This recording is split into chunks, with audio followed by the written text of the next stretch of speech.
Our family consists of 4 members, including our parents. Emily takes after our mom in terms of personality. She's friendly but can be a bit lazy at times. She enjoys teasing my dad and me, as we are more sincere individuals.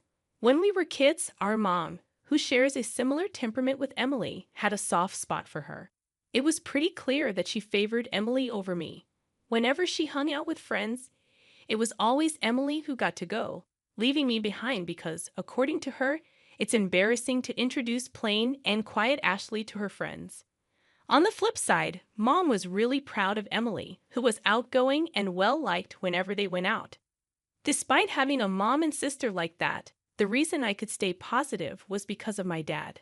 He appreciated my sincerity and loved both Emily and me equally. I cherished my dad's fair approach. Even as an adult, my mom's treatment of me didn't change much. Thankfully, my dad's presence kept our family balanced and stable. However, when my father retired at the age of 65, a mishap occurred at home. He stumbled over a small step, resulting in a broken bone. Despite his efforts with surgery and rehabilitation, his aging muscles didn't bounce back easily. As he spent more time confined to bed and in need of care, my mother and Emily grew colder towards him. "Hey, Mom, what do you think about this?"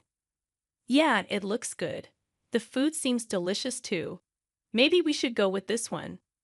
While glancing at a guidebook, my mother and Emily excitedly discussed their plans.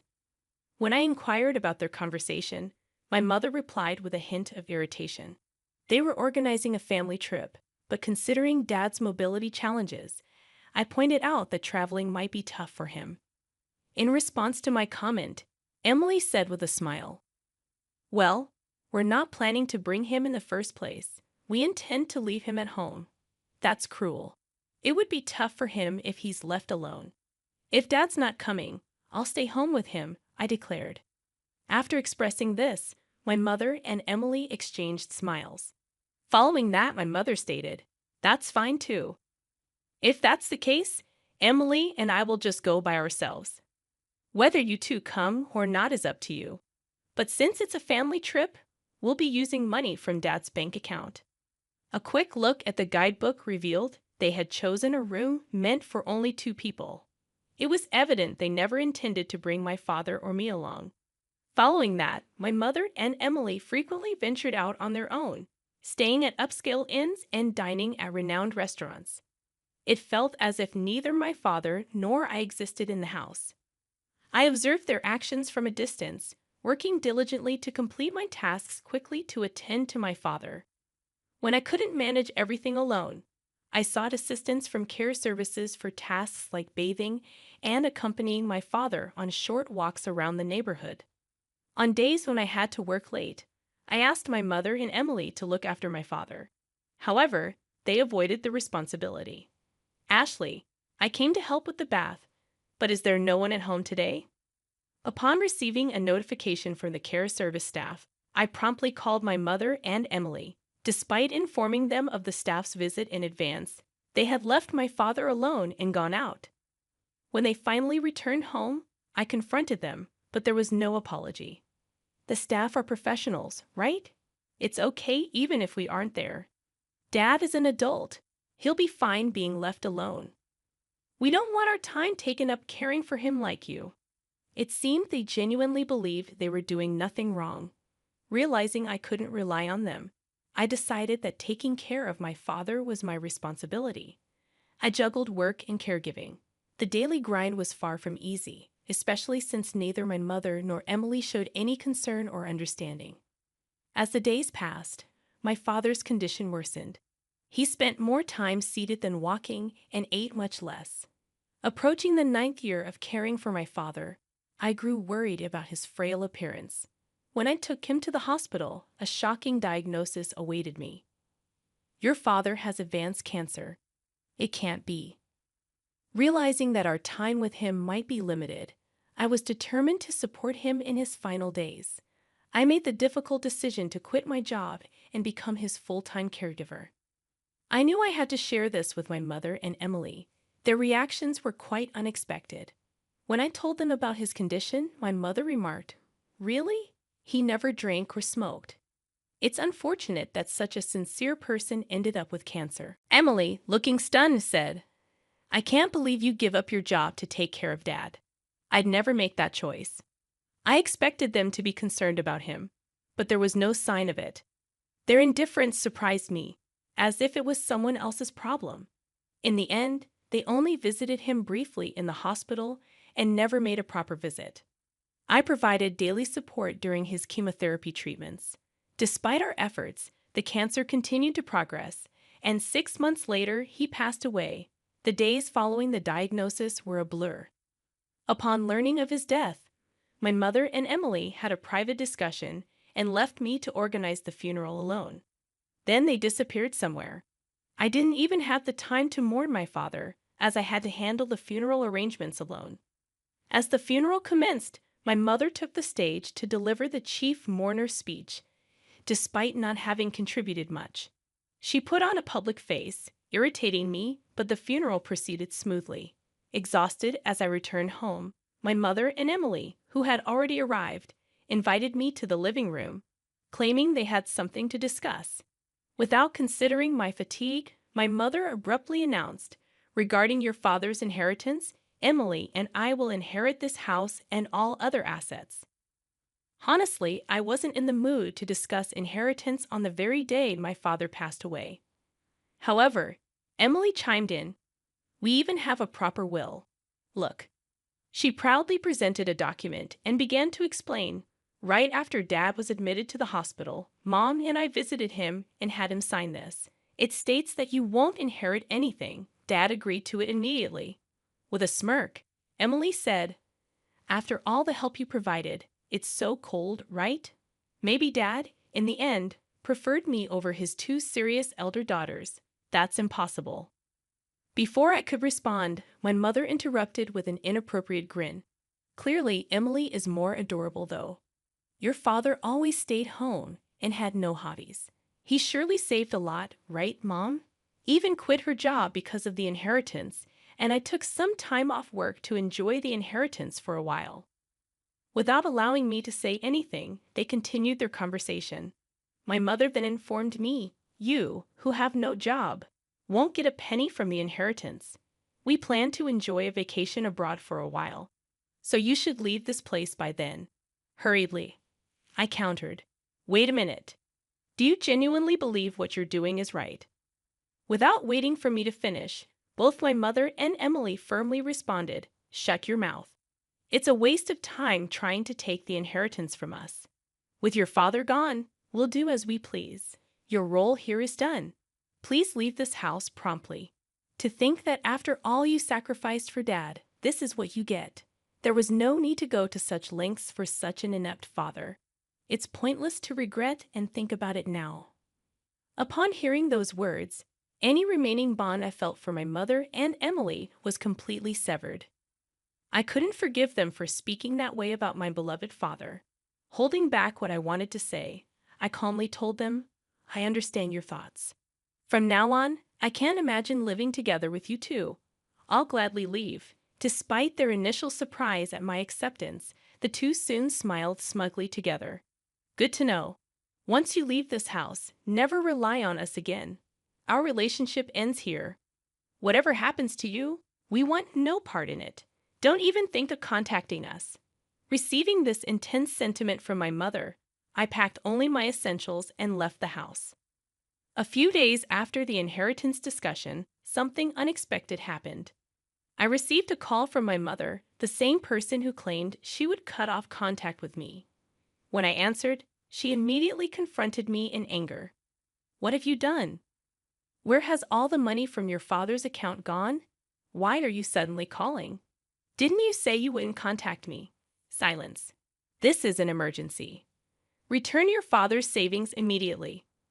What are you talking about? I left the passbook at the old house, didn't I? I have no way of accessing it after I left, but the money in the account is definitely gone. Such a significant amount of his savings couldn't have disappeared so suddenly. I found it suspicious. Moving out swiftly without securing a job seemed to have led my mother to assume that I had mismanaged my father's money. Mom, Haven't you ever checked the account balance before? Huh? I haven't bothered with such things. I see. If you had, you would have noticed that Dad's savings weren't that much to begin with. What do you mean his savings were? Oh, where did his retirement money go? Oh, we used it for our wedding ceremony and the new house. Wedding? New house? I have no idea what you're talking about. I had been romantically involved with a man named Sean, who was responsible for the living service for my father. Our relationship started through our mutual care for my father. I informed my father about my relationship with Sean early on in our dating. When Sean proposed, I was overwhelmed with living and work responsibilities and couldn't make a decision. Upon learning the truth, my father said, "Care for yourself more than me. I want you to have a happy marriage," and he cheered me on. Despite my hesitations, he even started assisting with the wedding venue, selecting a new place to live, and looking for a new home. We had reserved a wedding date for the following year and signed a contract for a new apartment that my father liked. All of this occurred 6 months before we discovered his terminal cancer. As a gesture of gratitude, my father covered most of the costs for the wedding and the new apartment. That was the reason for the decrease in the account balance. Hearing the turn of events, my mother's voice trembled. She was clearly shaken. So there wasn't any inheritance for us to inherit in the first place, primarily just the family home. But given its location, we shouldn't expect the high selling price. Emily, having overheard the conversation, anxiously grabbed the phone from my mother. "Wait, so the financial assistance for your wedding is much more than the inheritance from Mom and me?" That seems to be the case. Dad knew about my marriage and me leaving the house. So maybe he didn't see a problem in leaving the family home to both of you. He might have used a significant amount for me and intended the inheritance to compensate for that. Could it be that the reason you quit your job was because your marriage had been decided upon? That's right. Sean is also involved in investment activities and is financially stable. He wanted me to become a full-time housewife. Also, I thought if I resigned early, I could focus on taking care of our father. I can't believe it. Why did you keep the news about your marriage and savings a secret from us? Taking a deep breath, I answered, "I thought about telling you several times, but every time, neither of you showed any interest and avoided the topic. Why didn't you stop me from taking a break from work or Mom from quitting her part-time job? How are we supposed to live now? When I wanted to talk to you after the funeral, wasn't it you and Mom who shut me down, saying, 'You can't expect anything from us'? But I thought family members should help each other out. When I was swamped with work and living, you were out having fun, neglecting Dad. How can I think of someone who said such mean things as family? Don't just say whatever is convenient for you." Shocked and speechless, Emily was caught off guard. Following that, my mother implored, "Ashley, the truth is, I've already paid for the trip. I'd also made various purchases, expecting the inheritance. So now I have no savings left. So what about it? I've already quit my part-time job, right? If we don't get any inheritance money, we won't have any money for next month. So until I find a new job, I hope you can lend us some. When you kicked me out of the family home, didn't you say you'd never come to me again, that our relationship was over, that you wouldn't interfere with whatever happens to me in the future? About that, neither of you ever helped when Dad and I were going through tough times. Now when you're in trouble, you want to rely on me. That's incredibly brazen. But if you don't help us now, what will we do?" Without waiting for my mother to finish, I ended the call and blocked their numbers.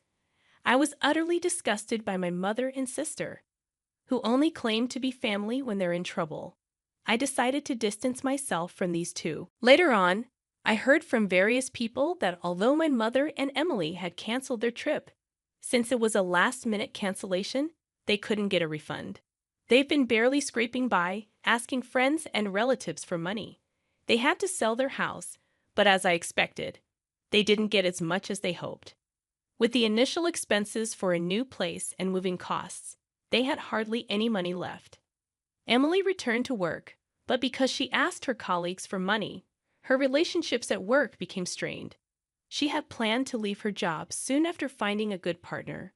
But because of the situation, that partner as well as other men distanced themselves. Her friends, too.